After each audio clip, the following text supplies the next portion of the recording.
day finally arrives for you to get your hands on an Aston Martin for the first time.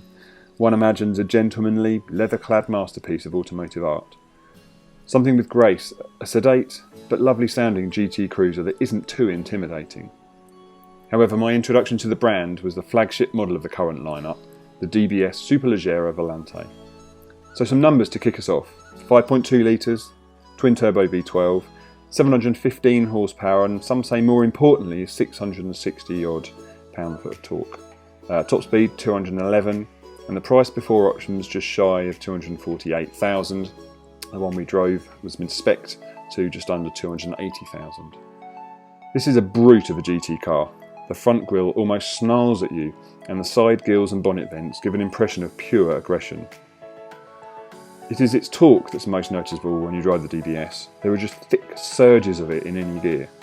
The noise it makes is sublime. From the high torque starter motor spooling up like a jet engine to the initial burst of guttural burble as it rattles the nearest windows.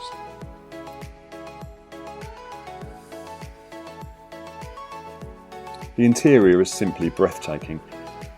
Behind the wheel you're greeted with acres of new, soft, supple leather, the smell of which just oozes old money. Every detail is pure class, from the B&O speaker grills, metres of contrast stitching, turning some of the more intricate panels into their own works of art. DBS stitching on the headrests, perforated, cooled and heated seats up front, contrast details on the electrically sliding centre console. This is a very tranquil place to be on a long journey, perfect for carving up those continental motorways. Remove that roof, however, and the visual experience you're graced with is perfectly suited to the coast roads of the French Riviera or those mountains above Monaco. This is a Jekyll and Hyde car, and it covers all bases.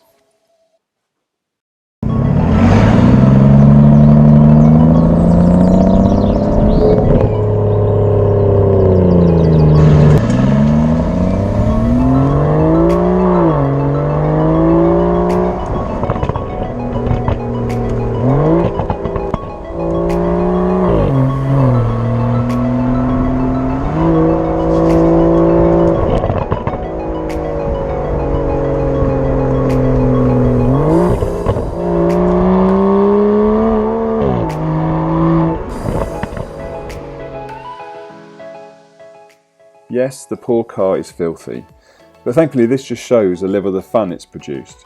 However unaccustomed it is to the back roads of leafy Kent, the DBS handled them remarkably.